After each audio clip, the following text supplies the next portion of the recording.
साठविला हरी जिही हृदय मंदिरी, त्याची सरली येरझार झाला सफल व्यापार. हरी आला हाता मग कैची भय चिंता, त्याची सरली येरझार झाला सफल व्यापार. तुका म्हणे हरी काही उरोने दी उरी, तुका म्हणे हरी काही उरोने दी उरी, त्याची सरली येरझार झाला सफल व्यापार. नमो ज्ञानेश्वरा, नमो ज्ञानेश्वरा, नमो ज्ञानेश्वरा, नमो ज्ञानेश्वरा, ज्ञानेश्वरा नमो ज्ञानेश्वरा, नमो ज्ञानेश्वरा, नमो ज्ञानेश्वरा. निवृत्ती उदारा सोपान देवा, निवृत्ती उदार सुपन देवा, निवृत्ती उदार सुपन देवा. मुक्ताबाई नमो त्रिभुवन पावनी, मुक्ताबाई नमो त्रिभुवन पावनी, मुक्ताबाई नमो त्रिभुवन पावनी, मुक्ताबाई नमो त्रिभुवन पावनी. अद्यत्रय जननी देवाची, अद्यत्रय जननी देवाची, अद्यत्रय जननी देवाची.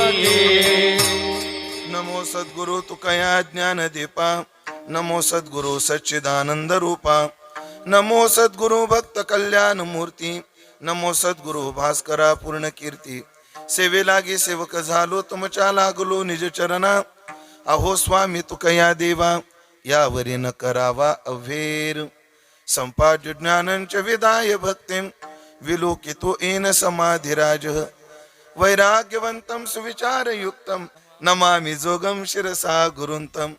जयांचे केलिया स्मरण, होय सकळ विद्यांचे अधिकरण, तेच वंदो श्री चरण. श्री गुरूंचे ते नमस्कारोनी आता. साठविला हरी जिही हृदय मंदिरी, त्याची सरली येरझार झाला सफल व्यापार.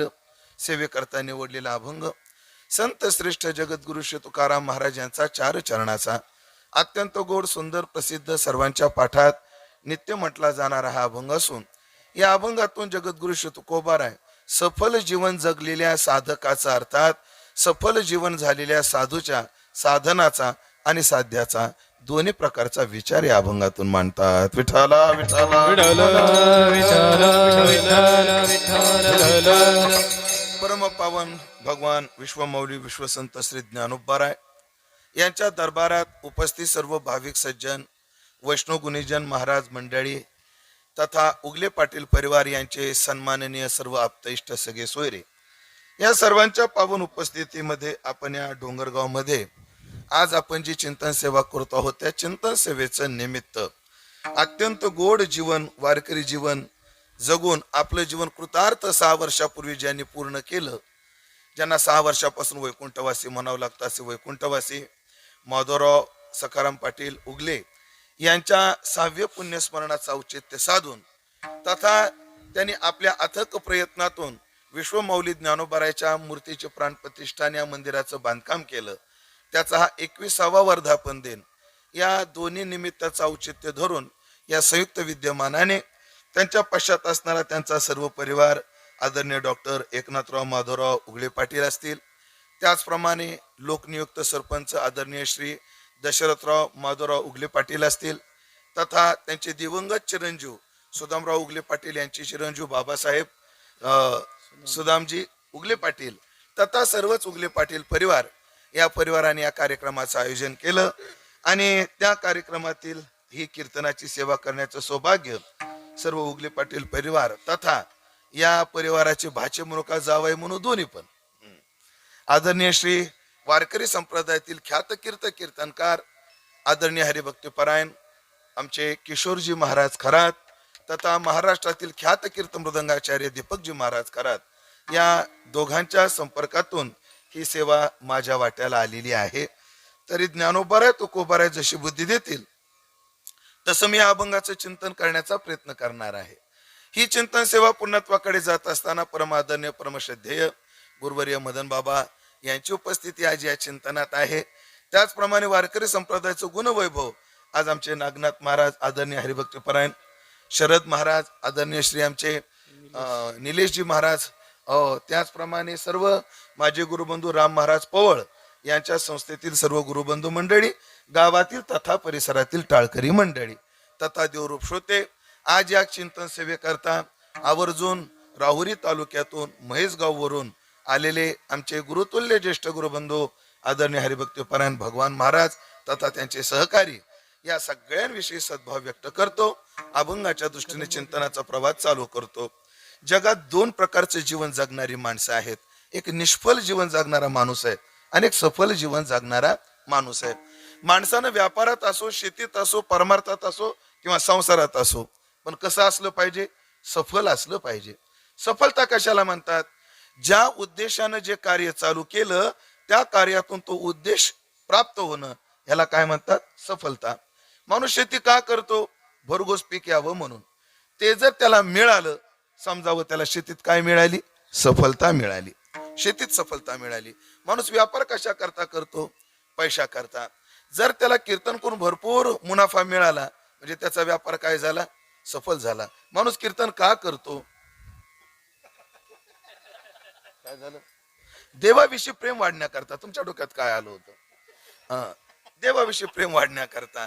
आणि जर आमच्या अंतःकरणात कंठी प्रेम दाठे, नैनी निरलोटे किंवा नाम आठविता सद्गदित कंठी, प्रेम वाढे पोटी ऐसे करी, असं जर होत असेल तर त्या कीर्तनाचं काय आहे? साफल्य. कीर्तन दोन अंगाचं साधन आहे. एक लोक प्रबोधनाचं साधन आहे आणि आत्मउद्धाराचं साधन आहे. विठ्ठला विठ्ठला पण जगामध्ये सफल जीवन सगळ्यांना जगता येत नाही. पण मला वाटतं वैकुंठवासी माधोबाबा यांना ते सफल जीवन जगता आलं. त्यांचा संसारही सफल आहे आणि त्यांचा परमार्थही सफल आहे. संसार सफल आहे, संसाराला फळ आहे. महाराज आम्ही ज्ञानेश्वरी वाचतोय, न रूपमस्य तत्वोपलभ्यते. हा बोल राम पुढं. हा कोण्या हँडसेटचं सिम कार्ड आहे माहिती ना तुम्हाला?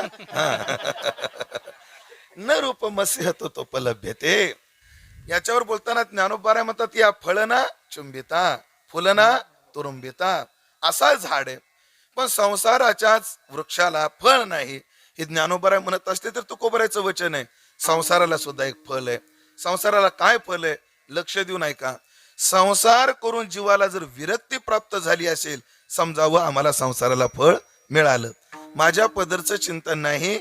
जगद्गुरु तुकोबाराय म्हणतात, तो कामने हेची आश्रमाचे फळ, तुका म्हणे आश्रमाचे फळ, कामने हेची आश्रमाचे फळ, तुका म्हणे आश्रमाचे फळ.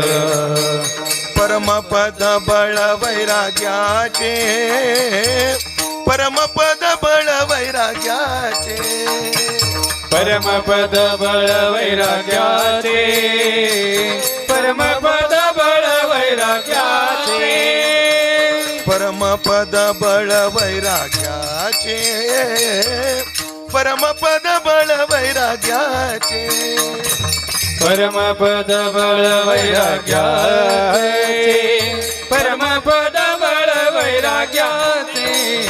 उत्तमाची गती तो एक पावेल, उत्तमाची गती तो एक पावेल, उत्तमाची गती तो एक पावेल, उत्तमाची गती तो एक पावेल.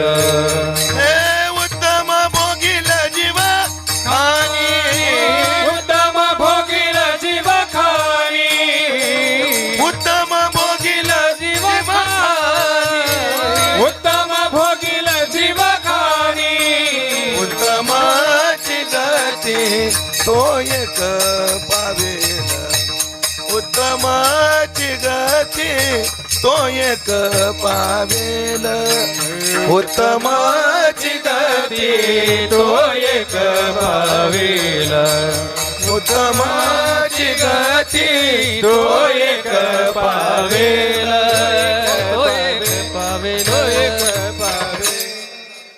आहे म्हणतात. तो का म्हणे हेच आहे आश्रमाचे फळ. संसार करून जीवनाला विरक्ती प्राप्त झाली पाहिजे. भोग भोगून माणसाचं जीवन विटलं पाहिजे. भागवतातलं उदाहरण देतो आणि मग पुढे सरकतो. म्हणजे इथं नाही, अभंगात. भागवतामध्ये तृतीय स्कंदाच्या समारोपात स्वयंभू मनोकन्या देहोती आणि कर्दमाच्या संसाराचा विचार आहे. त्यांचा विवाह झाला, 9 कन्या झाल्या. पुन्हा कपिल मुनी 10वे झाले. कपिल मुनी झाल्यानंतर कर्दम तपाला निघून गेले आणि कर्दम तपश्चर्येला निघून गेल्यानंतर त्या भव्य दिव्य राजमहालात देहोती आणि भगवान कपिल मुनी राहत होते. एके दिवशी आसनावर बसलेल्या कपिल मुनींना पाहिलं आणि आज पुत्राविषयी गुरुबुद्धी झाली. कोणाला? देहोतीला. आहे कोण? पुत्र. स्वतः जन्म दिलाय कपिलांना. कोणी? देहोतीने. पण आज गुरुबुद्धी झाली आणि गुरुबुद्धी होऊन हात जोडून सगळ्या दिव्य भोग भोगून वैतृष्ण झालेली देहोती कपिल मुनींना म्हणते, शब्द आहेत, निर्विण्ण नितरा भूमन असद इंद्रिय दर्शनात येन संभाव्य मानेन प्रपन्नान दत्तम प्रभो. याचा भाव असा, भूमन, भूमा म्हणजे व्यापक. भूमन हे व्यापका, हे मोठे असणाऱ्या सद्गुरुनाथा, मला एक उपाय सांगा का? मी अज्ञानाच्या अंधारात खितपत पडले आणि या इंद्रियाला विषय देऊन देऊन आता मी कंटाळले. पण या इंद्रियाची काय होत नाही? तृप्ती होत नाही. सर्व सांगत नाही, एकच सांगतो. ही कोण आहे? अरे हे काय? टंक आहे ना. ही काय आहे? जीभ आहे. सहज भगवान महाराज त्याशी मला कल्पना सुचली, या जिभेला आपण आतापर्यंत किती साखर खाऊ घातली? मी गणित लावले, बघा तुम्हाला पटतं का? दिवसाला 50 ग्राम धरू. जास्त खातो आपण, पण किती धरू सर? 50 ग्राम. दिवसाला 50 तर 10 दिवसाला 500 ग्राम. 10 दिवसाला 500 ग्राम तर महिन्याला 1.5 किलो. महिन्याला 1.5 किलो तर वर्षाला 18 किलो. आता कोणीतरी कॅल्क्युलेटर घ्या. प्रकाश महाराज, आपलं नागनाथ महाराज घ्या बरं, कॅल्क्युलेटर काढा. आणि आता माझं वय 43 आहे. देवा शपथ, खरंच ना, माझं वय लय नाही, मला ढेरीनं धोका दिलाय. थोडं सांभाळून घ्या आता, बाकी काय नाही. वय जास्त नाही माझं. हा, माझं 43 आहे. म्हणजे वर्षाला 18 किलो तर 43 वर्षात किती किलो? 774. माझ्याकडे बघा बरं आता. म्हणजे हिला आतापर्यंत 774 किलो साखर खाऊ घातली. किती? किशोर महाराज, हिला 774 किलो साखर खाऊ घातली, तरी मग ती गुळ पाहिजे.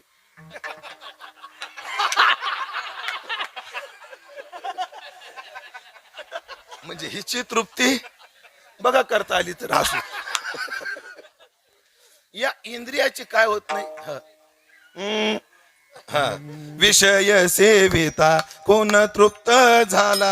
विषय सेविता कोण तृप्त झाला? विषय सेविता कोण तृप्त झाला? विषय सेविता कोण तृप्त झाला? इंधने निमाला अग्नी कोठे, इंधने निमाला अग्नी कोठे, इंधने माला अग्नी कोठे, इंधने माला अग्नी कोठे. विषय सेविता कोण तृप्त झाला? विषय सेविता कोण तृप्त झाला? विषय सेविता कोण तृप्त झाला? विषय सेविता कोण तृप्त झाला? इंधने निमाला अग्नी कोठे, इंधने निमाला अग्नी कोठे. हा, इंधने माला अग्नी कोठे, इंधने निमाला अग्नी कोठे, अग्नी कोठे, अग्नी कोठे. एक मला जाळच विजत नाही का? विजवण्याचे प्रयत्न केले म्हणे. कशाने? पेट्रोल टाकून. घराला काय लागली? आग. आणि आग विजवण्याकरता काय वापरलं? पेट्रोल. आग थांबल का? भडका जास्त होईल. इंधने मला अग्नी कोठे. दुस्तर आहे, अवघड आहे, अति कठीण आहे. पण जर एखाद्याला संसारात ते प्राप्त झालं, समजून जावं त्याचा संसार सफल आहे. आणि मला वाटतं वैकुंठवासी माधवबाबांनी संसाराचं साफल्य तेही मिळवलं. हो, पत्नीची साथ सुटली म्हणून पहा, संसारातली प्रतिकूलता शहाणी माणसं परमार्थातली अनुकूलता बनवतात. विषय सेविता कोण तृप्त. पण मला वाटतं माधोबाबाला झालं. जीवनामध्ये पत्नीची साथ सुटली ही संसारातली प्रतिकूलता आहे. पण शहाणी माणसं संसारातली प्रतिकूलता शहाणी माणसं संसारातली प्रतिकूलता परमार्थातली अनुकूलता बनवतात. आणि मूर्ख माणसं संसारातली प्रतिकूलता व्यसनाधीन किंवा आत्महत्या करण्याकरता वापरतात. संसारात प्रतिकूलता आली आणि कोणाच्या संसारात अडचणी नाहीत. अहो, जग ज्यानं निर्माण केलं त्याच्या संसारात अडचणी आहेत. तुम्ही आम्ही कोण लागून गेलो? हो, बरं, संसार कोणाचा केवढाही असो, अडचणी ठरलेल्या आहेत. नाना फडणवीसांचं एक वाक्य आहे, राजवाड्यातलं दुःख राजवाड्या एवढंच मोठं आणि तेवढंच अभेद्य असतं. झोपडीतलं दुःख तेवढंच असतं, झोपडी एवढं आणि तकलादू असतं ते. हो, म्हणून संसार जेवढा मोठा तेवढी प्रॉब्लेम जास्त. पण संसारातली ही प्रतिकूलता बघा ना. जगद्गुरु तुकोबाराचा एक अभंग आहे, सगळ्यांना पाठ आहे. तुकाराम महाराज म्हटले, देवा माता मेली मज देखता, नव्हती संसाराची चिंता. ओ काय बाप मेला न कळता, नव्हती संसाराची चिंता. माझा बाप मेला, माझी माय मेली, माता मेली मज देखता, तो का म्हणे हरली चिंता. देवा बाप मेलाय, माझी बायको आई मेलीये, माझी बायको मेलीये, एक मुलगा मेला, पण देवा काळजी नाही, विठो तुझे माझे राज्य नाही अनेकाचे का जाता. ही संसारातली प्रतिकूलता काय बनवतात शहाणी माणसं? अनुकूल बनवतात. मला वाटतं वैकुंठवासी माधोबाबांनी तेच केलं. संसारातली प्रतिकूलता अनुकूलता बनवली. तिन्ही मुलं किंवा दोन्ही मुलं, त्यांना सांगितलं तुमचा संसार तुम्ही पहा. आणि जसं मदन बाबाचा सहवास धरला, एका साधूच्या सहवासाशिवाय परमार्थ कडाला लागत नाही. मदन बाबाचा सहवास धरला आणि मला वाटतं बाबा सोबत ते जवळजवळ 30 वर्ष. बाबा किती? 20 ते 30 वर्ष ते बाबाच्या सहवासात परिसरात काकडा भजन हरिपाठ यात राहिले. हो, पण ऐकलं का, खरं तर आमच्यासारख्या कीर्तनकारांनी त्यांच्याकडून शिकण्यासारखं आहे. आणि त्यांना लोकांनी स्वेच्छेनं जे काही इच्छेनं दिलं तो पैसा गोळा करून त्यांनी मंदिर बांधलं. याचा अर्थ मुलांचं सहकार्य नाही असं नाही, पण बाबाचाही त्याच्यात काय आहे, वाटा आहे, सहभाग आहे. अर्थात असं सफल जीवन ते जगले, संसार केला, त्यांचा परमार्थही सफल आहे. परमार्थ कोणाचा सफल आहे? मी मगाशी सफलतेची व्याख्या केली होती. ज्या उद्देशानं जे मिळालं त्या उद्देशानं ते प्राप्त होणं.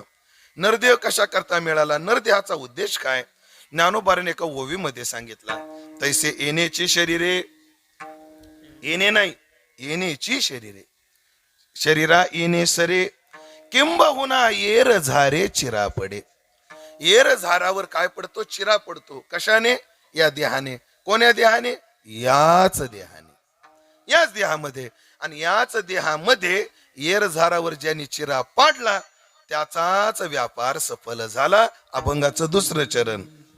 त्यांची सरली रजार, त्यांची सरली रजार, त्यांची सरली रजार, त्यांची सरली रजार, त्यांची सरली रजार, त्यांची सरली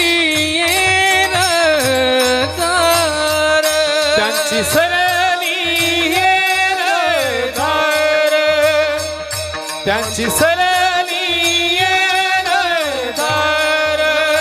झाला सफल व्यापार, झाला सफल व्यापार, त्यांची सरली रजार, त्यांची सरली रजार. झाला सफल व्यापार, झाला सफल व्यापार, त्यांची सरली रजार, त्यांची सरली रजार.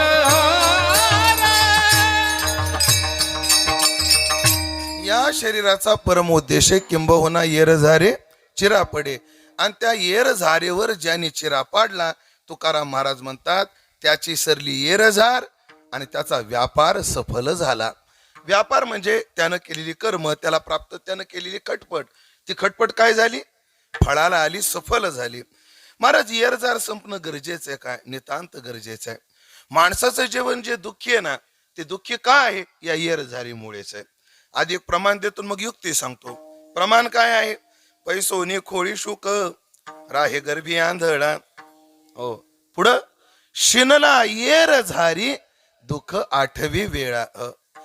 किती वेळा जन्मा यावे नित्य भावे फजित मनवोनी जीव भ्याला, मनवोनी जीव भ्याला.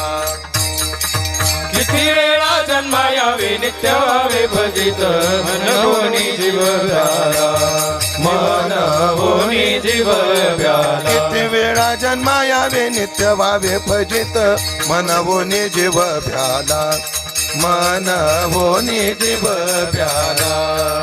हा किती वेळा जन्मा यावे नित्य व्हावे भजित मनवोनी जीव भ्याला, मनवोनी जीव भ्याला. किती वेळा जन्मा यावे नित्य व्हावे फजित मनवोनी जीव भ्याला, मनवोनी जीव भ्याला, मनवोनी जीव किती भ्याला. वेळा जन्मा यावे नित्य व्हावे फजित मनवोनी जीव भ्याला, मनवोनी जीव भ्याला, मनवोनी जीव भ्याला. जीव भ्याला. किती वेळा जन्माला यायचं, किती वेळा मरायचं. यानं जीव काय झाला? त्रस्त झाला. जाऊ द्या, त्या जीवाच्या अनुभवापेक्षा आपला अनुभव पाहू. प्रत्यक्षाशी काय द्यावे हे प्रमाण. आपण सगळे 3 दुःखाने दुःखी आहोत. शास्त्रानं सांगितलं त्रिवेदादी आघवे उपद्रवांचे मेळावे. आपल्या पाठीमागं हा मेळावा लागलाय उपद्रवाचा, पण किती? त्रिविध दुःखाचा मेळावा. कोणतं? शरीरातून निर्माण होणार. प्रमाण देऊ का काना? ओव्यात सांगतो. व्याख्या केल्या निळोबरायांनी. शरीरे उपजे रोग व्याधी तेने तापे आहाळली बुद्धी लोडे दुःखे न पुरे अवधी आध्यात्मिक बोलीला तो ताप भूती उपद्रव दिदला ताडीला अथवा निस्तेजीला तेने चित्ते दाहो झाला आदि भौतिक बोलीला तो ताप दैवे वृष्टी का अनावृष्टी राजके लुटिले झाला कष्टी आगीने पोळता नावरे संकटी आधी दैविक बोलीला तो ताप. शरीरात निर्माण होणार दुःख याला आध्यात्मिक दुःख म्हणतात. आता माझ्यासमोर जेवढे बसलेत का दीपक महाराज, याच्या 70% लोक येताना गोळ्या खाऊन आलेत आणि काही गेल्यावर खाणार आहेत. आहे की नाही? 70% येताना गोळ्या खाऊनच आले आणि काही घरी गेल्यावर मी पण खाऊन आलो. आहे का नाही? हे दुःख आहे. पुन्हा भूती उपद्रव दिदला कुत्र चावलं दुःख, मच्छर चावलं दुःख, बिबट्याची भीती दुःख, बैलानं डुसणी मारली दुःख, बायकोच वाटा वाटा बोलली दुःख, नवऱ्यानंच मारलं दुःख, सून घालून पडून बोलली दुःख. ह्याला काय म्हणतात? आधी भौतिक दुःख. ताडीला म्हणजे मारलं किंवा निस्तेजीला म्हणजे अपमान केला, त्यानं निर्माण होणार दुःख. आणि दैव वृष्टी का अनावृष्टी 22 जून पर्यंत थेंब नाही आणि 23 जूनला काही काही गावाच्या गाव वाहून नेली. वृष्टी का अनावृष्टी हे 3 प्रकारचं दुःख आहे आणि या दुःखानं जीव संतप्त आहे. हो, त्रिविध अग्नीचा लागला नवा कवन रिगे आत कवन करी सावा धावा. 3 प्रकारच्या दुःखानं संतप्त जीव. पण माणसाला 3 प्रकारचं दुःख काय आहे? ज्ञानोबारांनी एका ओवीतच मदन बाबा समजावून सांगितलं. ज्ञानोबारा म्हणतात जीवाच्या पाठीमाग दुःख आहे काय? सकळही दुःखे धामे आणि भुंजताती मृत्यू जन्मे. जसं सुखाचा पत्ता आहे ना तसा दुःखाचा पत्ता आहे ज्ञानेश्वरीमध्ये. दुःख कुठं राहतं? जन्म आणि मरणाच्या मधात राहत. पटवून देऊ का तुम्हाला? गुडघे दुखतात का नाही? का दुखतात? जन्माला आलो म्हणून. आणि गुडघे का दुखतात? अजून मेलो नाही म्हणून. भूताचा त्रास का आहे? जन्माला आलो म्हणून. काय? अजून मेलो नाही म्हणून. आहे का नाही? असू द्या. उद्या कोणी म्हणून उमेश बुवाच्या कीर्तनाला कुत्र नव्हतं, होतं बघा कुत्र आहे बघा. आलं नाही, राहू दे ना काहीच करेन नाही बिचार येईन जा. ते उद्या कोणी जर म्हणलं उमेश बुवाच्या कीर्तनाला कुत्र नव्हतं, होतं बघा. माझ्याकडे पहा काय सांगत होतो. जन्म आणि मरण. गुडघे का दुखतात? बीपीची गोळी का, शुगरची गोळी का, थायरॉइडची गोळी का, रक्त पातळीची गोळी का? जन्माला आलो म्हणून. आणि का अजून मेलो नाही म्हणून. माझ्याकडे एक औषध एवढं जालिम आहे, एकदाच घ्यावं लागतं दीपक महाराज, परत घ्यायची गरजच नाही. तुम्हाला कोणताही आजार असो त्याचा त्रास एका 3 तासात संपणार. किती महाराज? फक्त 3 तासात. औषध घेतल्यापासून 3 तासात संपून जाईल त्रास. हो, भांडकुळीकडे सुद्धा जायची गरज नाही.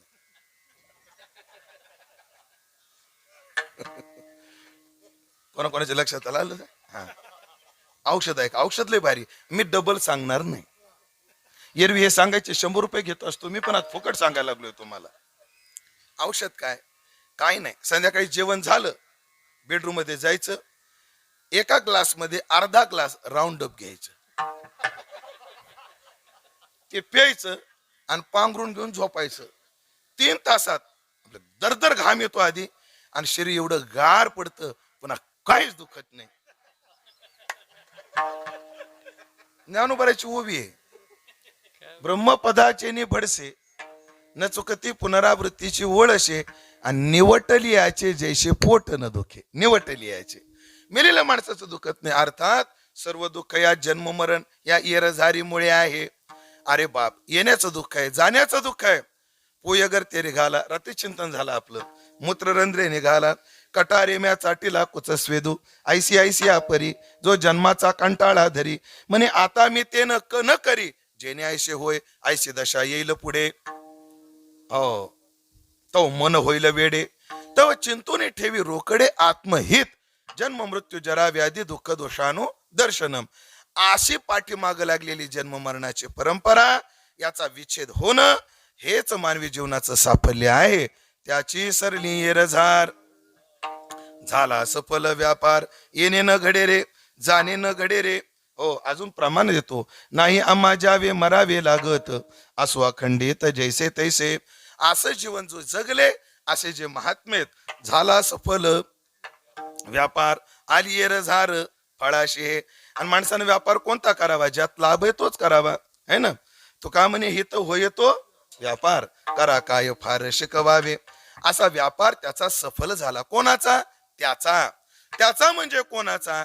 त्यांनी साधन काय केलं, त्या साधनाचा निर्देश प्रथम चरणात. साठविला हरी, साठविला हरी, साठविला हरी, साठविला हरी, साठविला हरी, साठविला हरी, साठविला हरी, साठविला हरी, साठविला हरी, साठविला हरी, साठविला हरी, साठविला हरी, साठविला हरी, साठविला हरी, साठविला हरी, साठविला हरी.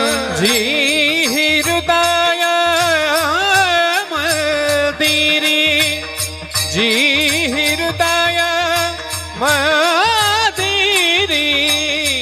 कांची सरली धार, कांची सरली धार. जी हृदय मंदिरी, जी हृदय मंदिरी, कांची सरली धार, कांची सरली धार. जीवनात तेच सफल झाले. त्यांची येरझार संपली, त्यांचा व्यापार सफल झाला. कोणाचा? ज्याने हृदयाचं मंदिर करून त्यात हरी साठवला, त्यांचा. साठविला हरी, जी हृदय मंदिरी.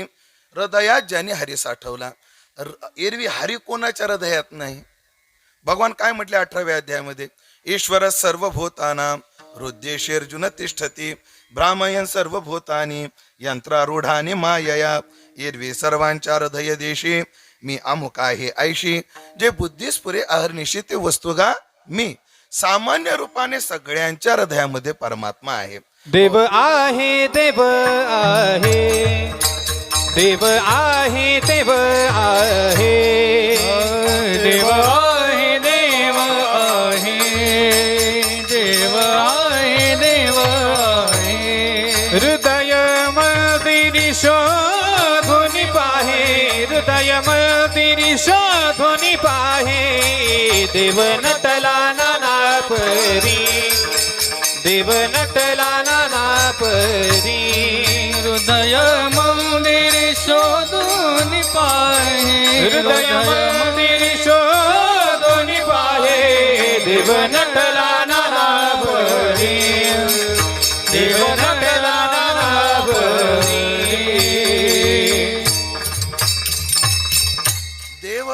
देव आहे तुम्हा आम्हा अंतर बाहे असं तुकोबरायचं प्रमाण हे कोणाचं आहे? महाराजांचं. बर नाही तसं नाही, खरंच खरंच मला पाठ नाही महाराज म्हणून विचारलं बाकी. हा बर. ओ देव आतही आहे तो बाहेर आहे, सर्वांच्या हृदयात परमात्मा आहे, सगळ्यांच्या. पण ज्यांनी विशेष रूपानं प्रगट केला, पण परमात्मा सामान्य रूपानं सगळ्यांच्या हृदयात आहे. पण कसं आहे हे काय बोला की वायर आहे, ह्याच्यात करंट आहे का? हा नाही टाकू का? करंट आहे, वायर सगळ्या वायर मध्ये करंट आहे. पण ते प्रगट कुठं होतं? लाईटामध्ये आलं की प्रकाश रूपानं प्रगट होतं, हीटर मध्ये आलं की उष्णतेनं प्रगट होतं, फ्रीज मध्ये आलं की थंड रूपानं प्रगट होतं, माईक मध्ये आलं की ते वेगळ्या प्रकारानं प्रगट होऊन माझा छोटा आवाज मोठा करतं. तसं ते विशेष बनतं. परमात्मा सर्वांच्या हृदयात सामान्य रूपानं जरी असला तर विशेष रूपाने मात्र संतांच्या हृदयात आहे. पण कोणाच्याही नाही. ज्यानं हृदय मंदिर बनवलं, हृदयाला विशेषण काय दिलं? मंदिर. मंदिर शब्दामध्ये 3 शब्द आहेत. मंदिर संकल्पना आमच्या भारतीयांची प्राचीन संकल्पना आहे. मंदिर ही संकल्पना कधीपासून आहे? या इतिहासाच्या संशोधकाला ईसापूर्व 800 वर्षाचा इतिहास मंदिराकरता उपलब्ध आहे.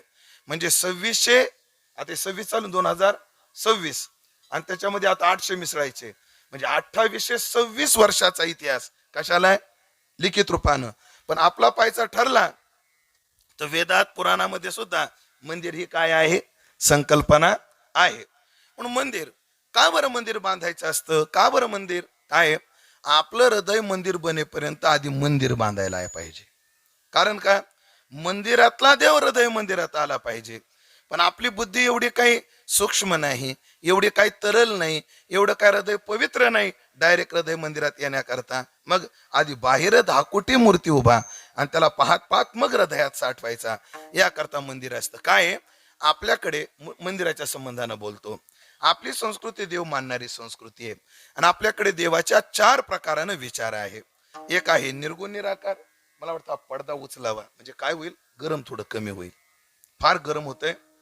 आता तुम्हाला वाटतं हा मला फॅन आहे, पण हा फॅन कसा आहे सांगू का तुम्हाला? पारिजातकाचं झाड सत्यभामेच्या दारात आहे, पण फुलं रुक्मिणीच्या दारात पडतात.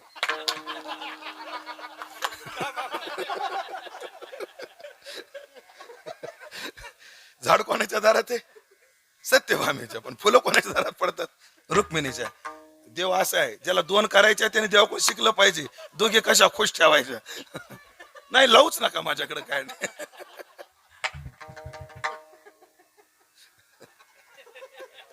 विठाला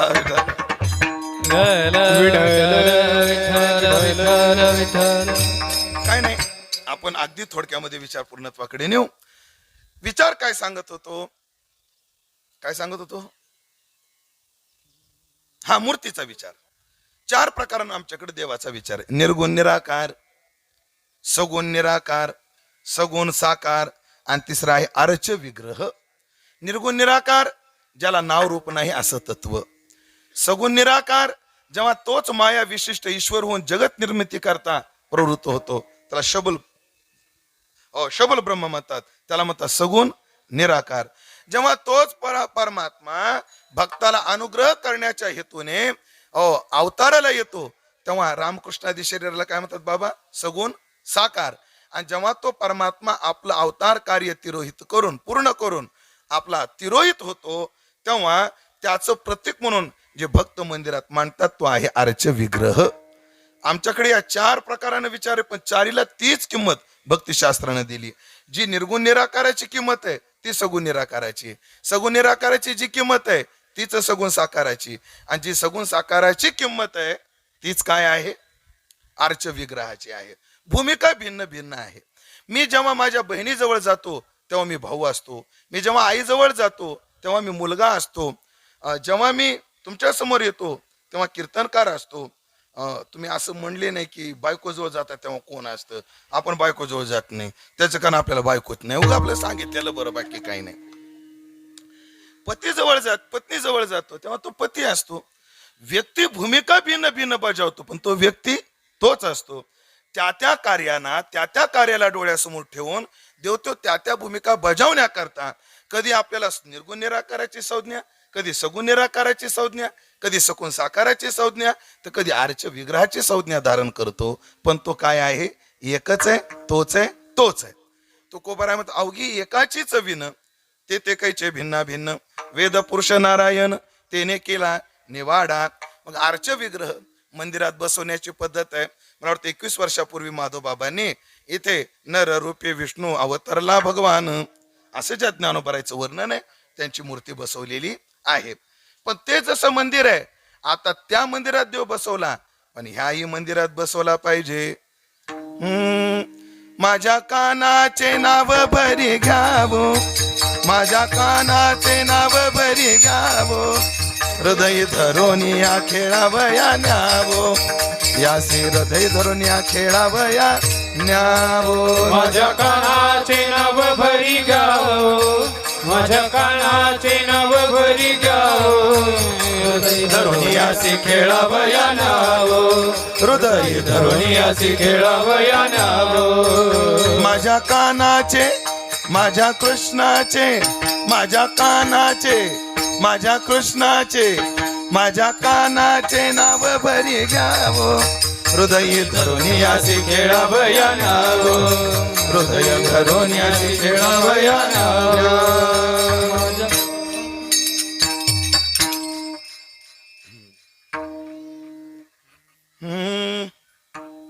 राधा घेऊनी हरीला त्वरे जात मंदिरी, राधा घेऊनी हरिला त्वरे जाता मंदिरी, हृदय मंचकी पौडविला श्रीहरी, हृदय मंचकी पौडविला श्रीहरी.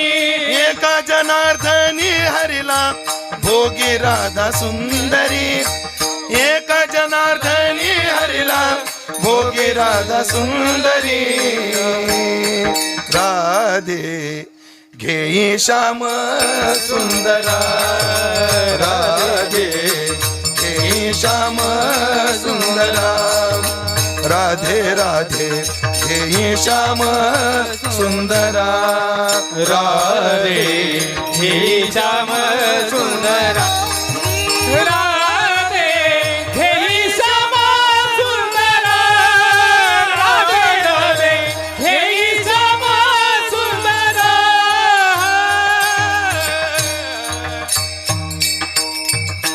एकदा जोरदार टाळ्या वाजवा. ह्या सगळ्या टाळ्या तुमच्या करता. मध्यमाच्या षडजात गाणं सोपं नाही. मी मध्यमात गायलो म्हणजे काळी 2 म्हणजे काळी 4, तुम्ही काळी 4च्या षडजात आताचा अंतरा म्हटलं, आपला मुकडा म्हटलाय, धन्य. तसा माझ्याकडे बी आवाज आहे, तुमच्याकडे आहे, लय काही फरक नाही. यांचा आवाज म्हणजे समृद्धी महामार्ग, कुठं स्पीड ब्रेकर नाही. आणि आमचा आवाज म्हणजे प्रधानमंत्री ग्राम सडक योजना आहे. कोणाची कोंबडी जरी मिळाली सरपंचाची परवानगी न घेता स्पीड ब्रेकर टाकता येतो. असो विचार काय सांगत होतो. राधा घेऊन हरीला त्वरे जात मंदिरी, हृदय मंचकी पौडविला श्रीहरी. अजून एक प्रमाण आठवतंय, आम्हाला ताण देऊ द्या.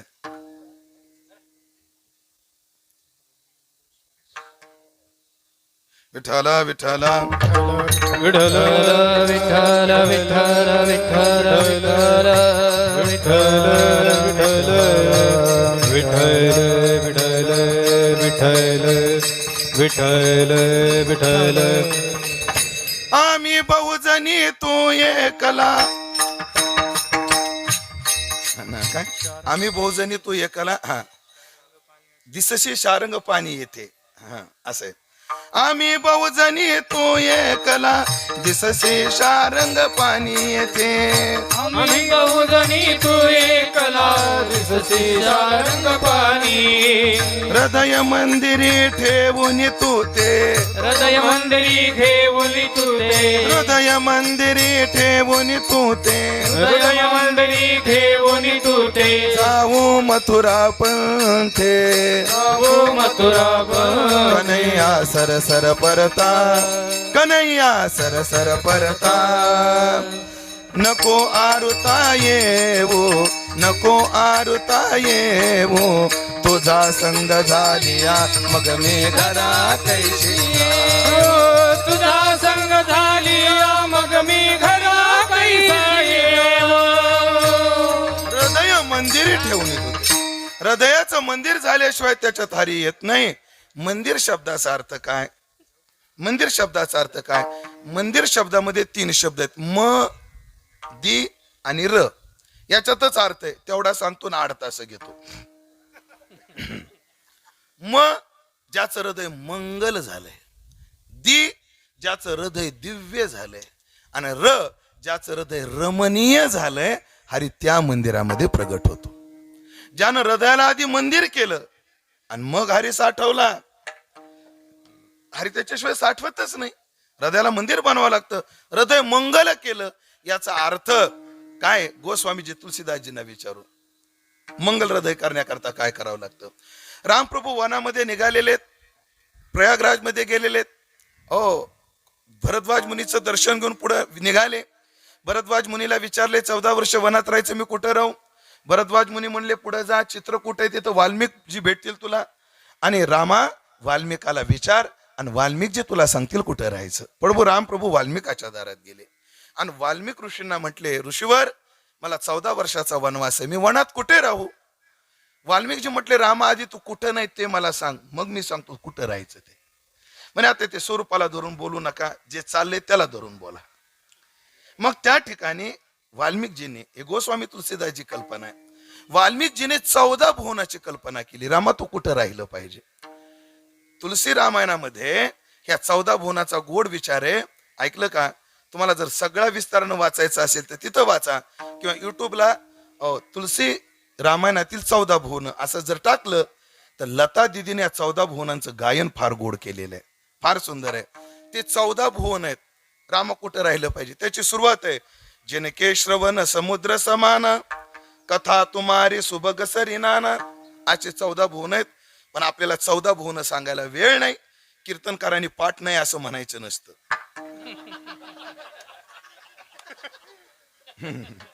ज्याच्या त्याच्या धंद्यातले रूल आहेत बाबा आम्हाला पाळावं लागतं. पाठ नाही असं म्हणायला लागत नाही. पण कामापुरतं आहे मला जे पाहिजे ते आहे. मंगल बनवलं म्हणजे काय? रामा तू कुठं राहायला पाहिजे.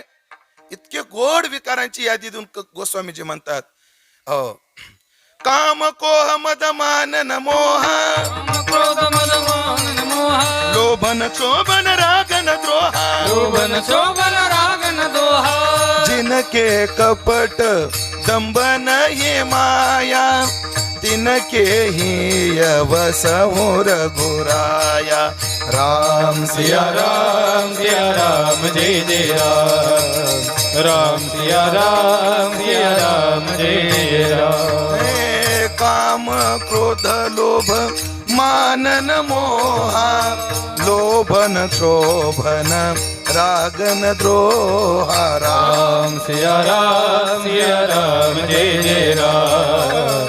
राम सिया राम जय जय राम. जिनके कपट दंभन ही माया तिनके ही वसहु रघुराया. राम सिया राम जय जय राम. राम सिया राम जय जय राम. काम क्रोध मद मान न मोह लोभ क्षोभ राग न द्रोह, जिनके कपट नाही दंभ नाही माया नाही, असे ज्याच्या हृदयातून सगळे गेले आणि ज्यानं हृदय विकार शून्य करून मंगल बनवलंय त्याच्या हृदयात रामारा. तुका म्हणी चित्त करारे निर्मळ, तुका म्हणी चित्त करारे निर्मळ, तुका म्हणी चित्त करारे निर्मळ, तुका म्हणे चित्त करारे निर्मळ. येवनी गोपाळ राहे तेथे, राहे तेथे, येवनी गोपाळ राहे तेथे, राहे तेथे, येवनी गोपाळ राहे तेथे, राहे, येवनी गोपाळ राहे तेथे. असं मांगल्य ज्यांनी हृदयात निर्माण केलं, मंदिरातला म झाला. आता दी दी म्हणजे दिव्य. हृदय व्यापक झालं पाहिजे, मोठं झालं पाहिजे. आपले हृदय फार संकुचित आहेत, कधीच कोणाबद्दल चांगला विचार करत नाहीत आपली मन. उदाहरण देऊ, डोंगरगाव सारखं संपन्न गाव, तसं गावात पहिल्यांदा चालू आहे. दिसताना संपन्न दिसतंय, पण खरंच गाव संपन्न आहे का हे गाडीत बसल्यावर लक्षात येईल.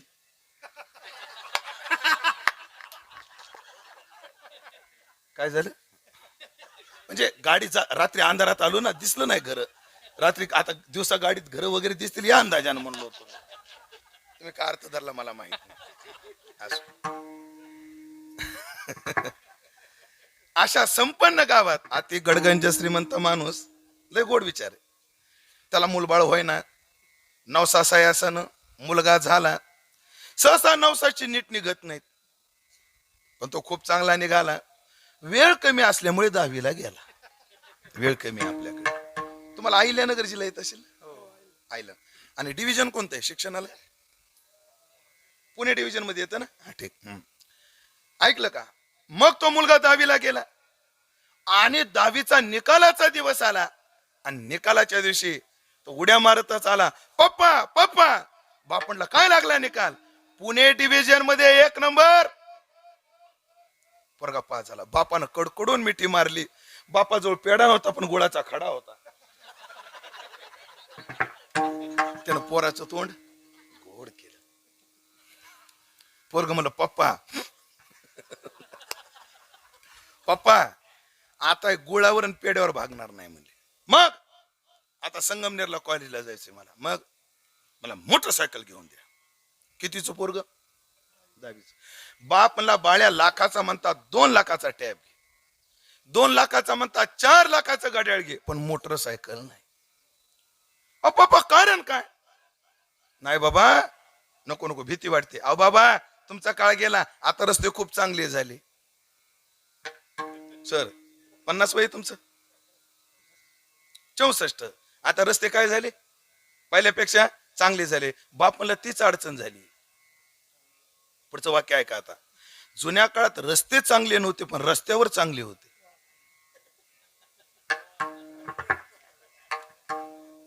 आता रस्ते चांगलेत नागनाथ महाराज, पण रस्त्यावर राम राम न विचारलेलं बरं. बिलकुल नाही. पोरग रडत आईकडे गेले. आईला माहित होतं आज काय आहे, निकाल आहे. आणि पोरग रडत आलं. तिनं अंदाज काय बांधला? पोराचे 1-2 विषय गेले. बाळ्या, तुला रडायला काय झालं? 1-2 विषय गेले का? जाऊ दे, तुझ्या बापाचे 5 गेले होते. आई विषय नाही गेले, पुणे डिव्हिजन मध्ये 1 नंबर. रडायला काय झालं रे? आई एवढी संपत्ती आपल्या घरी, पप्पा मोटरसायकल घेऊन देत नाही. काय म्हटले ते? रस्ते चांगले आहेत का? रस्ते जरी चांगले आहेत, रस्त्यावरचे चांगले आहेत का? भीती वाटते का? तुकोबराचं प्रमाण आहे किशोर महाराज. लेकराची समजूत बापाला काढता येत नाही जशी आईला काढता येते. ऐसे माता जाणे वर्म आणि बाळा वाढविता धर्म. बाई म्हणली, बाळा तसं नाही, माझं गुणाचं बाळ की नाही, तू शिट्टी मारीत नाही, खरखर करीत नाही.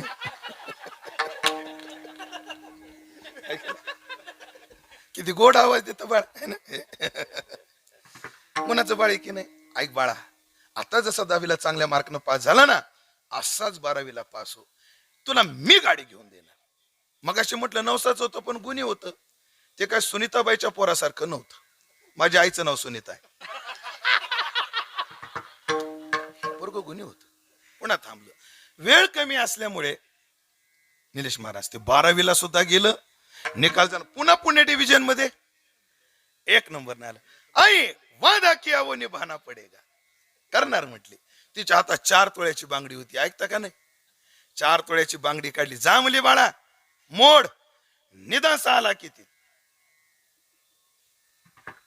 बरोबर आहे का नाही गणित? हिशोब बरोबर आहे का नाही? जो जो 6 किती पाहिजे ती गाडी घे. पण तो मला आई तू चल सोबत. म्हणे का? आई माझं एक स्वप्न आहे ग, मला मोटरसायकलवर पहिल्यांदा तुला बसवायचे. आई म्हणली पहिल्यांदा मला बसवायचे, नंतर कोणाला बसवायचे?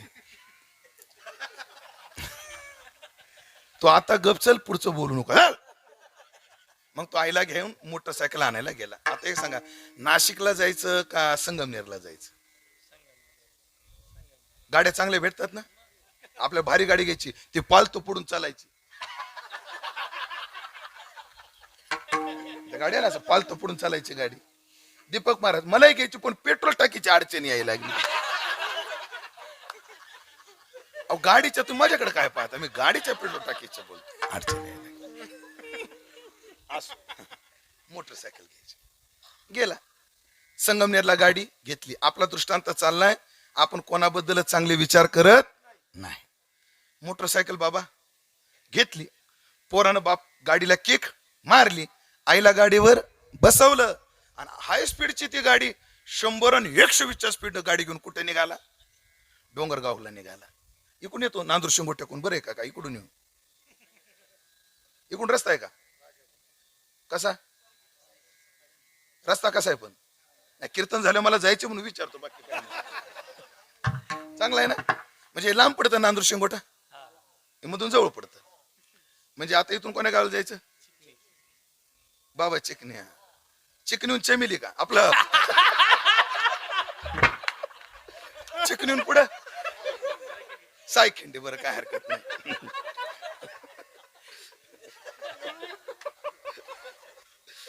आणि सायखिंडी मग हायवेत लागतो का? काय हरकत नाही. चला ऐका आता. संगमनेर वरून निघाला. गाडीला किक मारली. 120 स्पीडचं धारण केलं. पोरग गाडी पळत होतं, मुठ पिळतच होतं. आई म्हणायची बाळ्या सावकाश चल, सावकाश चल.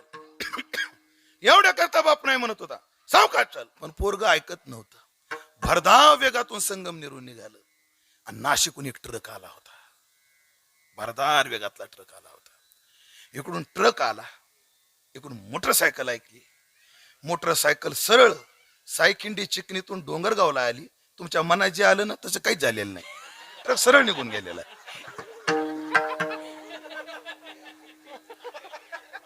दृष्टांत संपला. खरं सांगा तुमच्या मनात काय आलं होतं? तुम्ही माय लेकाच्या धाव्याची बुंदी पाडून ठेवली होती. या बायाने कमेंट सुद्धा शेअर केलं, चालू केलं होतं यांनी. संपलं. आपलं हृदय चांगले विचार करत नाही. आणि का सारी का भो वसू जैसा न जोडे परिसू का अमृताचा अंश दैव गुणे तैसी दुर्लभ हे सद्बुद्धी. पण ज्याचं हृदय सगळ्याविषयी चांगलं चिंतन करतं, असं दिव्य हृदय बनवलं पाहिजे. म म्हणजे मंगल, द म्हणजे आपलं, दी म्हणजे दिव्य, आणि र म्हणजे रमणीय, रमण्यास योग्य. माणूस कुठं रमतो? जिथं फॅसिलिटी, मनाला अनुकूल असणारं वातावरण असतं तिथं. आणि देवाला काय आवडतं? शांती, क्षमा, दया, काय दया, क्षमा, शांती. तेथे देवाची वसती. आपल्या हृदयात त्यांना धारण करणं, याला म्हणतात रमणीयता. असं ज्याने हृदयाचं मंदिर बनवलं आणि हा हरी साठवला, त्याची सरली येरझार, झाला सफल व्यापार. अजून काय फळ मिळालं याला? हरी आला हाता, मग कैची भय चिंता. काय माझ्यासमोर जेवढे बसले ना, सगळ्यांच्या डोक्यात 2 वाक्य निश्चित आहे आणि ह्याच्यावर सगळ्यांची श्रद्धा आहे. कोणी देवाला मानू अथवा न मानू, हे 2 वाक्यावर सगळ्यांचा विश्वास आहे. कोणी ग्रंथावर विश्वास ठेवा अथवा न ठेवा, साधू संतांवर विश्वास ठेवा अथवा न ठेवा, देवधर्मावर विश्वास ठेवणारी असतील किंवा नसतील, पण ह्या 2 वाक्यावर सगळ्यांना विश्वास आहे. कोणता आहे? लक्ष देऊ नये का? एक ना एक दिवशी आपल्याला मरायचंय. या वाक्यावर तुमचा विश्वास आहे का? बोला की. एक ना एक दिवस आपल्याला सगळ्यांना मरायचंय. खरंय का खोटं आहे? बाबा तुमचं वय काय आता? 71. तुमच्या वडिलाची तब्येत कशी आहे? वडील वारले. बरं आजोबा कसे आहेत आता? आजोबा वारले.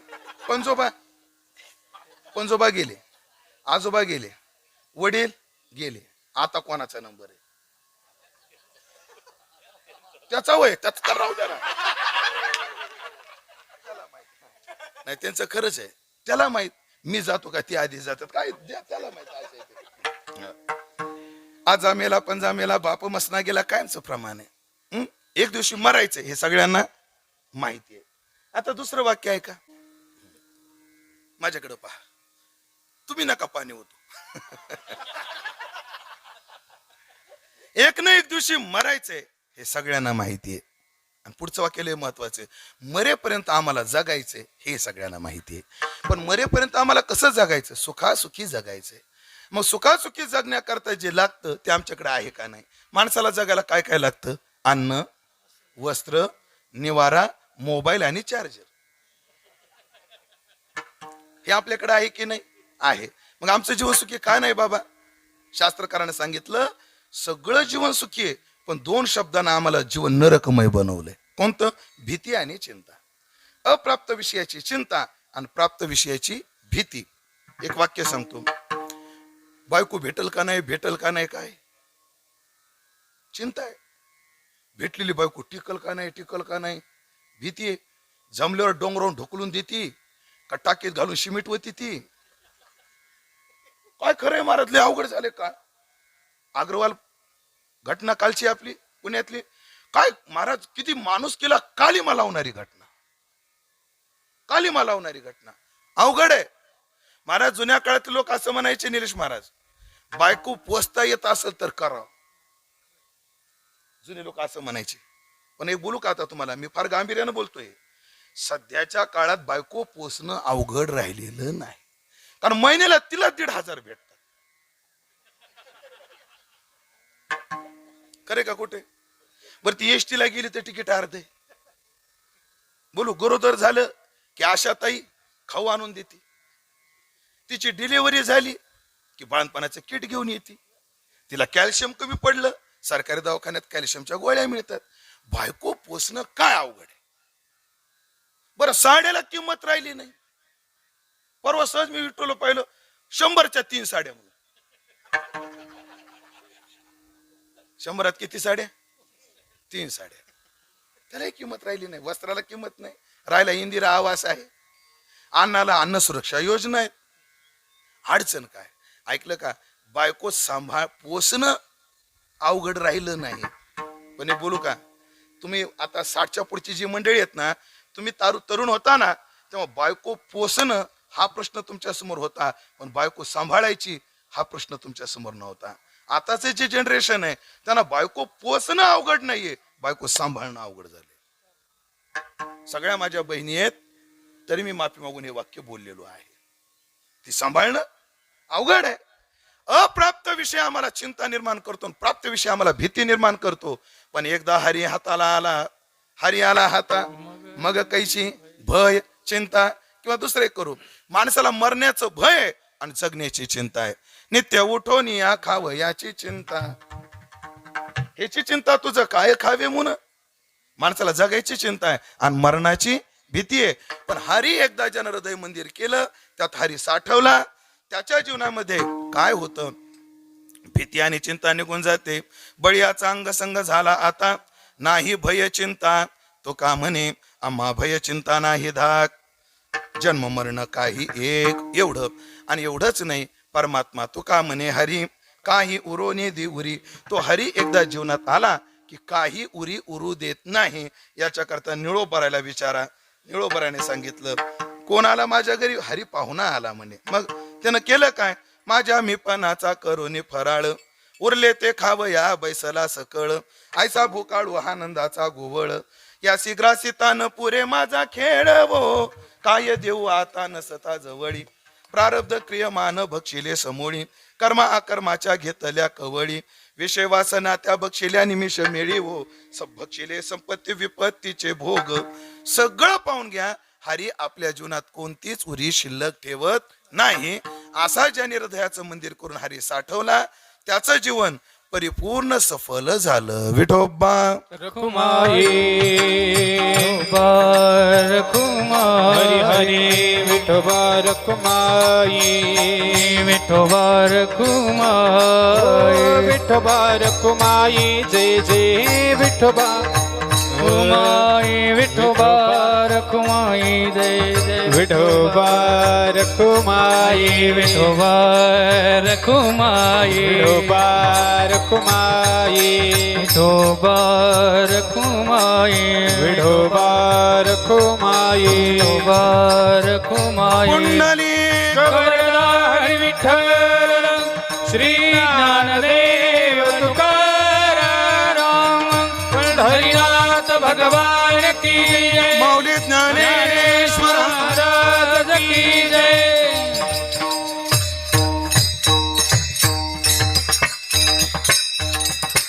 असं ज्याने आपलं सांसारिक जीवन सफल केलं, पारमार्थिक जीवन सफल केलं, असे वैकुंठवासी माधवबाबा उगले पाटील.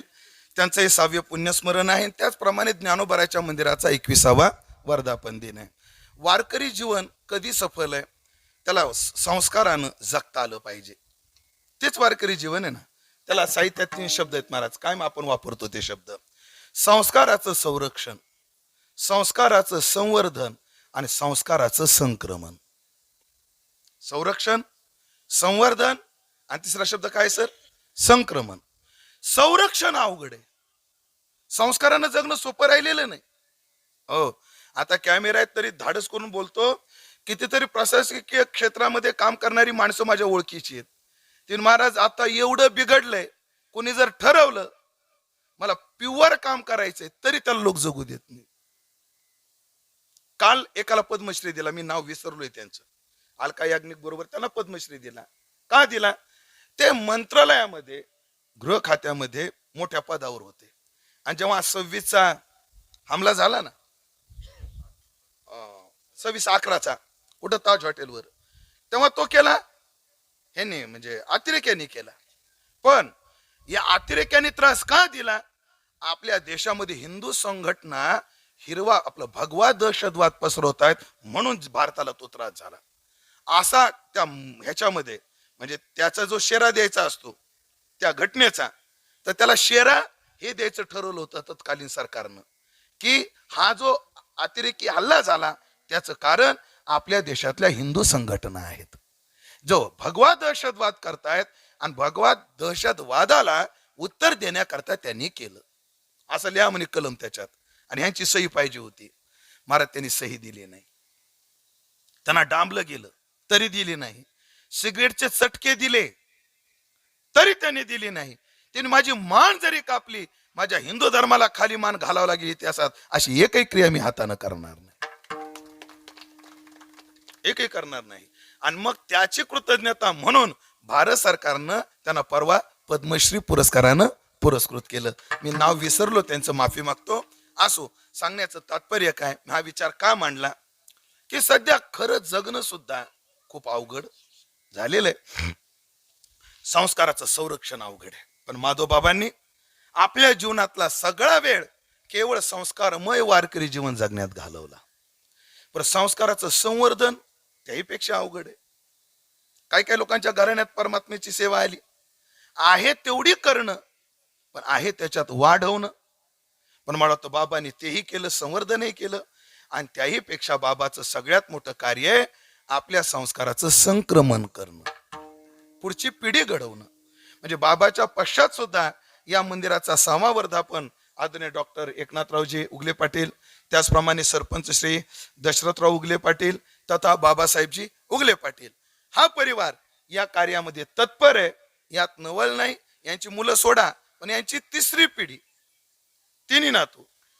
आमच्या ताई किशोर महाराजांची आई शांताबाई, आमच्या ताई यांची 2 मुलं, आमचे किशोर महाराज आणि दीपक महाराज, दोघेही हरिभक्त आहेत. यात नवल नाही. यांची मुलं, मला वाटतं सीएचं नाव काय, माऊली.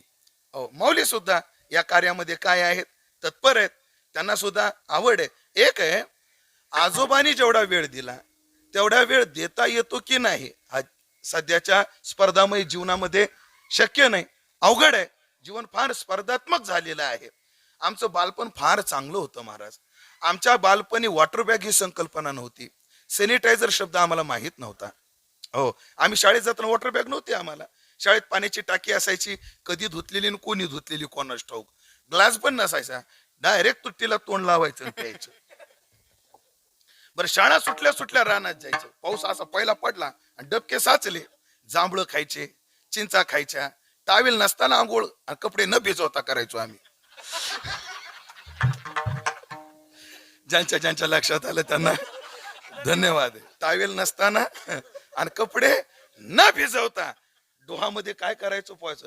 त्या बॅक्टेरिया, जंतू संसर्ग हे काही प्रकार नव्हते, काही प्रकार नव्हते. हो, आम्ही जेवणाच्या डब्याला कधी हातून बसलोही नाही. हो, असं बालपण होतं. पण आता स्पर्धा काय चाललेल्या आहेत, वाढत चाललेल्या आहेत. आणि खरं सांगतो, आमच्या काळापेक्षा आताची पोरं शाळेमध्ये हुशार आहेत. याच्यावर तुमचं काय मत आहे? आपल्यापेक्षा हुशार आहेत महाराज.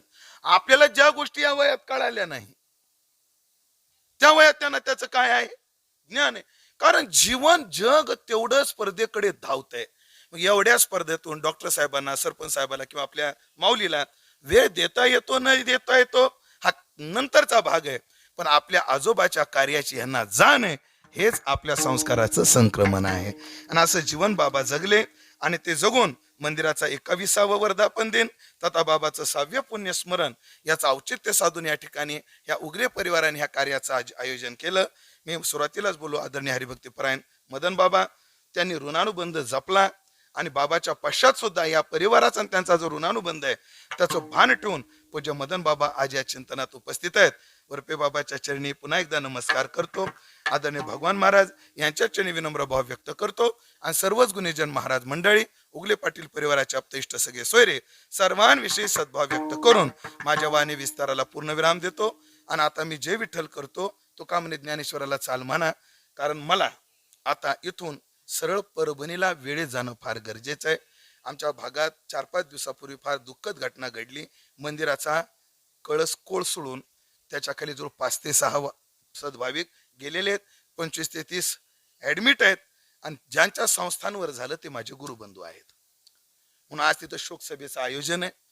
कीर्तन नाहीये, पण त्या कार्यक्रमाला मला जाणं काय आहे फार गरजेचं आहे. कारण कीर्तन महाराज म्हटले होते आपण 9:30 ते 11:30 करू. पण आपल्या गावात एक घटना घडली, त्यांना मी भावपूर्ण श्रद्धांजली समर्पित करतो. त्यामुळे थोडं कीर्तन आपल्याला लांबवावं लागलं. खरं तर महाराज मला म्हटले 11ला चालू झालं, 1 वाजेपर्यंत करा. मी बिलकुल नाही. रोजगार आम्ही निम्यात तुम्ही अर्धा तास तुम्ही घस खायची, अर्धा तास मी घस खातो. बरोबर 12:30 वाजले बघा. हा बरं, आपण प्रमाण जास्त म्हणलो का नागनाथ बाबा? नाही, मी दाट पेरलो कधीच बारीक पडलं. म्हणून मी आज 20-20 आज सिरीज नाही 50 ओव्हरची, आज 20-20 1.25 तास बोललोय. किती? 1.25 तास पूर्ण एका कीर्तनाचं भांडवल वापरलंय मी. हा, किशोर महाराज 1.25 तास केले, पण लय इमानदारीने केले. आता मी इमानदारीने केलं, तुमची इमानदारी तुमच्याकडे आता. म्हणजे मला निघायचंय, एवढंच तुम्हाला सांगतोय.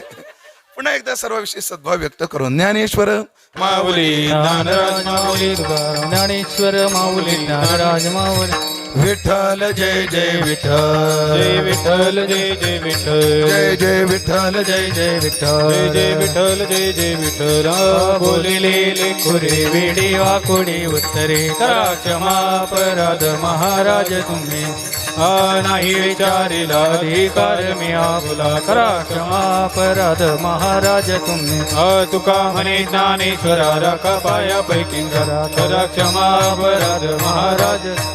ज्ञानदेव तुकाराम, ज्ञानदेव तुकाराम, तुकाराम तुकाराम पुंडलिक. 60वीला हरेजी हे हृदय मंदिरे, त्याची सरली एरझार झाला सफल व्यापार. माऊलींच्या मंदिराचा 21वा वर्धापन दिन आणि वैकुंठवासी हरिभक्तीपरायण माधवबाबा उगले यांचं 6वं पुण्यस्मरण या ठिकाणी उगले परिवाराच्या वतीनं संपन्न होत आहे.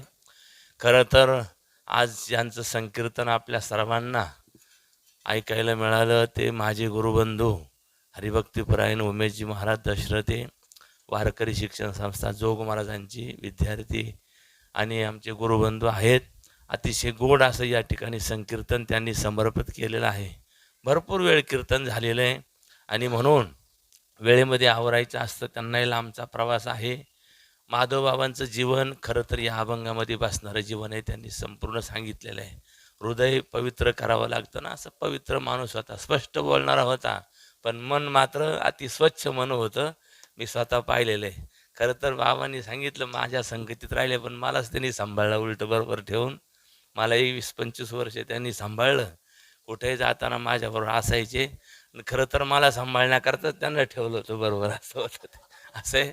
पण त्याने मला रागवायचे, असं एकटं कधी सोडलं नाही. म्हणून आज एका चांगल्या व्यक्तीचं पुण्यस्मरण होत आहे. माऊलींच्या मंदिराचा वर्धापन दिन होतो आहे. डॉक्टर साहेब असतील, आपले सरपंच साहेब असतील, बाबासाहेब असतील, माऊली असतील, आमचे हरिभक्तीपरायण गुरुबंधू किशोर महाराज असतील, या सर्वांनीच अतिशय गोड हा दरवर्षीच हा कार्यक्रम होतो आहे. भले थोडं वातावरण पावसाचं असतं, यावर्षी तरी थोडं उघड्याने तर कधी कधी पाऊसही असतो, पण तरी एकादशीला भजन, द्वादशीला हा कार्यक्रम संपन्न होतो. म्हणून अतिशय गोड हा कार्यक्रम संपन्न झालेला आहे. म्हणून मी बाबांना आदरांजली समर्पित करतो. माऊलीच्या चरणी साष्टांग दंडवत. ज्यांचं संकीर्तन झालं त्यांना साष्टांग दंडवत करून या ठिकाणी पूजनीय बाबांचा सन्मान आपल्या गोगले परिवाराच्या वतीनं होत आहे. डॉक्टर साहेब यांनी महाराजांचा सन्मान करायचा आहे.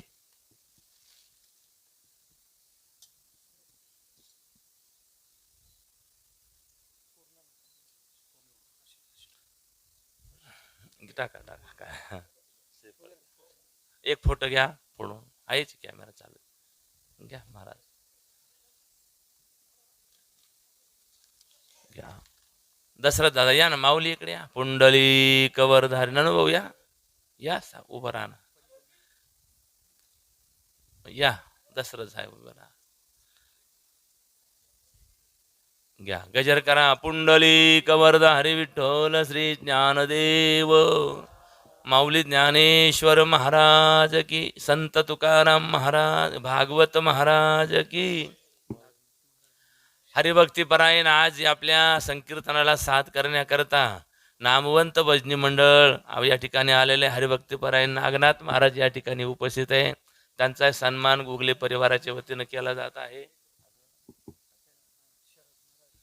हरिभक्तीपरायण शरदजी महाराज, निलेशजी महाराज या या या या या महाराज, या.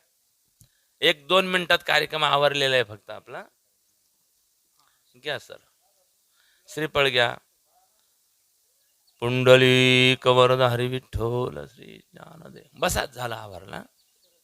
शरद महाराज या, नागनाथ महाराज या, मृदंगाचार्य निलेश महाराज या ठिकाणी उपस्थित आहे.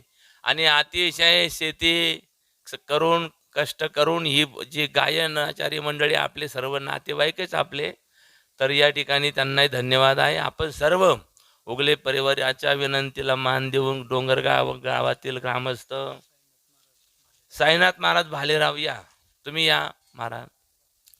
गावचे नवनिर्वाचित चेअरमन साहेब नाही का, काय नाव, उपस्थित आहेत.